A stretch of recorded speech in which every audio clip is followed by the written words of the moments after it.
Well, this is it, the final issue of the My Little Pony the Movie Prequel comic.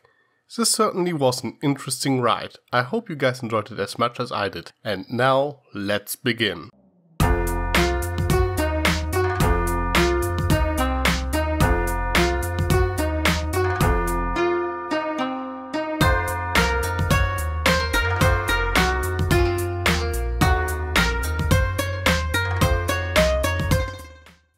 As you probably know, the final issue is about Tempest Shadow, a pony so edgy that you can cut metal with her. Red and black design, check. Broken horn and a scar over one eye that alludes to a dark and troubled past. Check. Not to mention her name. Jeez. If this was an OC, everyone would probably bash it for trying way too hard. Jokes aside, I actually kinda like it. First of all, she is technically speaking not red and black. She is a red pony wearing a black uniform like everyone else in the Storm King's army. And she is not even wearing it in this comic. And one reason why black and red OCs are condemned in the first place is because they tend to use too strong colors, like a bright blood red. But Tempest uses a much darker shade that is very easy on the eyes, making her actually somewhat pleasant to look at. Now the broken horn is maybe a bit too much, but many people wondered how that would affect a unicorn, so that's kinda interesting. But enough about her design, let's talk about the comic. It begins with Tempest traveling through the desert, where she comes across the remains of what used to be Shamma's airship from last issue. She finds the misfortune malachite in the wreckage and is immediately confronted by Grubber and some stormtroopers. She distracts them with the little bit of magic she has and escapes. She reaches Klug Town, identifies what the misfortune malachite actually is, and meets another pony named Rambler. After a small chat, she decides to join his caravan, which is later ambushed by stormtroopers. She tries to escape again but runs into the Storm King himself, who offers her to become his new commander and promises to restore her horn once he conquered the world. But since he still needs magic to do it, Tempest suggests that he finds enough of it in Equestria, setting up the movie. Oh yeah, he also smashes the misfortune malachite because he has no use for bad luck. Wait, what? Okay, this is what bugs me the most about this issue. The misfortune malachite was the one element that ties everything together and drove most of the plot, and now it turns out it was really just a MacGuffin. You could replace it with pretty much everything and the plot wouldn't change. This wouldn't be so bad if the comic wouldn't go out of its way to remind us in every issue what the misfortune malachite is and what it does. Which is even more annoying when you realize that neither Kappa, Shamma, Vertigo or even Tempest needs to know what the malachite is besides being a valuable or powerful item for the story to work. The reader already knows everything he needs to know after the first issue, making every instance reminding us of it rather pointless, especially in this issue as Tempest mentions that she thought it was just a legend. It would have been enough if Grubber had said, "Hand over the misfortune malachite" in the beginning and she would have known everything she needs to know, but instead this comic wastes 2 pages of her identifying it with magic, which could have been used much better, even if they are visually pleasing. The fact that the Storm King smashes it also makes little sense. Why is he even going after it if he doesn't want it? I can only think of 2 reasons.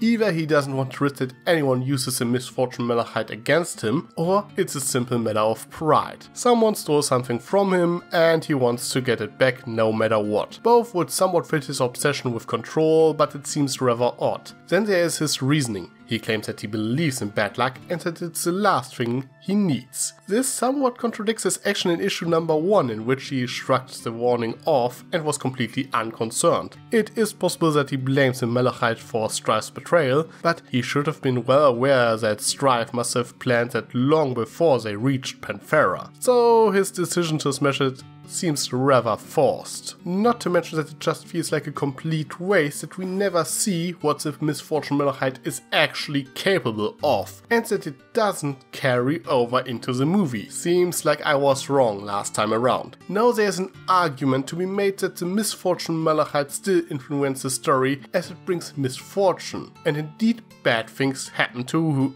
whoever holds it in each issue. but those bad things are always a result of bad decisions by the malachite's owner. There might be a bit of an implication, but this is only an informed attribute. So yes, the misfortune malachite is a useless MacGuffin no matter how you look at it. I should mention that Shamar doesn't appear in this comic and neither does Strife, leaving those two in a bit of a limbo.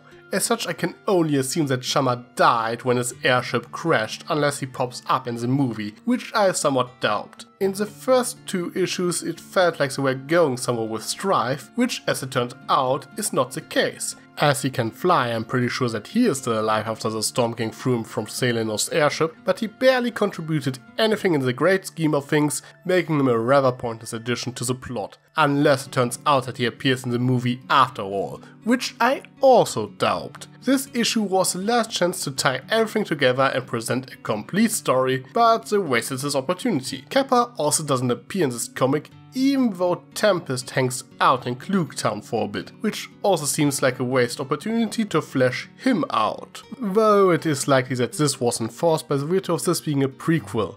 It might mess too much with the movie if Kappa and Tempest would meet each other before then. Instead, Tempest runs into another pony named Rambler, a traveler who, according to his own accords, hasn't seen another pony in years. Okay, maybe just me, but I think his design is a bit unsettling. And ponies that are run around in a place like Klugtown are hardly trustworthy, but he seems to be a rather nice guy. He claims that he just likes to travel and he really doesn't seem to have any shady motives. He also seems more than willing to go along with Tempest's plan, even though it is stated that she tricked him to serve only as a distraction. Besides that, he is mostly there so Tempest has someone to talk to, so we don't get just exposition in form of inner monologues. Which is another problem of this comic. Most of it feels like exposition, be it through Tempest Fox or through dialogue, and it doesn't really explain anything the reader doesn't know already or couldn't guess by looking at Tempest. It only gets really interesting when the Storm King and Tempest finally meet. Though Tempest's dialogue starts out a bit clunky in this conversation as well. But what about Tempest's character? Well, she seemingly defined herself by her magical talent and lost her friends after she broke her horn.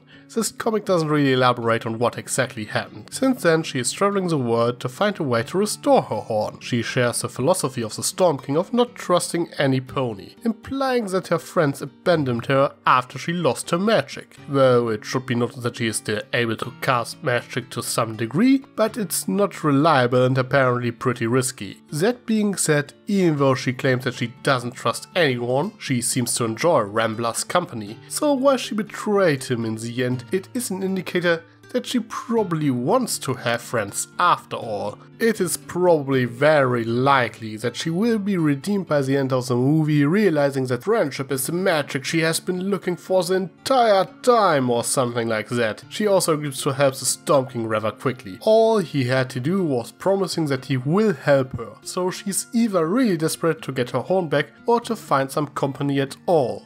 Or both. However, perhaps the most interesting fact, and what also worries me the most, is that Tempest Shadow is seemingly not her real name. Her name is never brought up until the Storm King asks her about it, and she seemingly makes it up on the spot, which is rather likely considering that Tempest is just another word for storm. So if that's not her real name, what is it?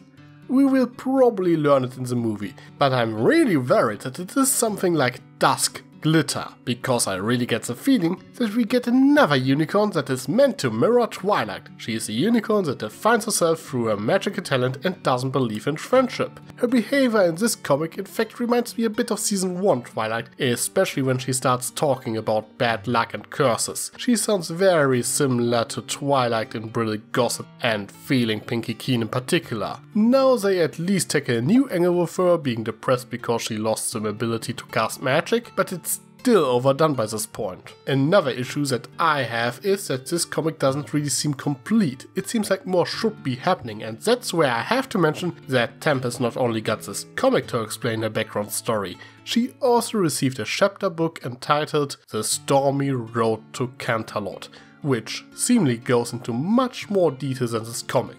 Now, I haven't read it, but I did read a summary to get an idea of how different it is from this comic. turns out quite a bit. It tells much more of a background story, such as how she lost her horn, and she meets the Storm King under different circumstances. It also elaborates what she can actually do with her horn, and many other things like her going to the Hippogriff Kingdom. While Rambler apparently doesn't appear at all. This of course again begs the question, how canon is this comic series in the first place? Because I'm assuming that the movie is more likely to make references to this book.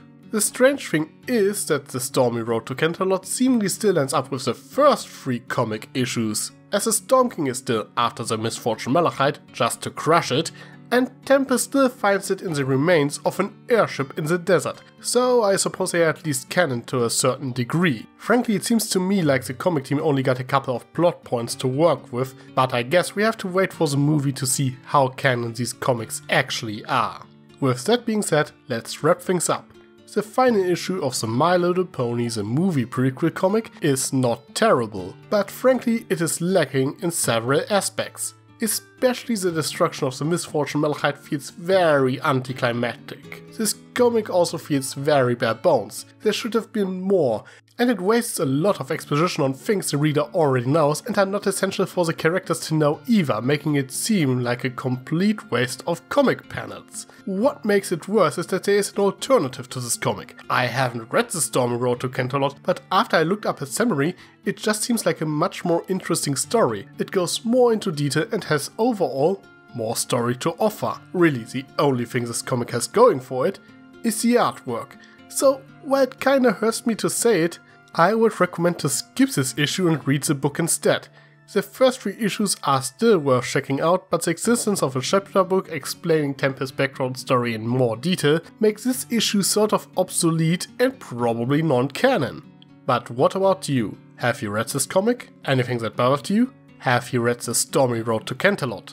Let me know in the comments below. I am Tricky Fox. Stay foxy. Sly as a fox, you got me under your spell. But you know I'll never tell that I know you know so well. Sometimes you can be too smart.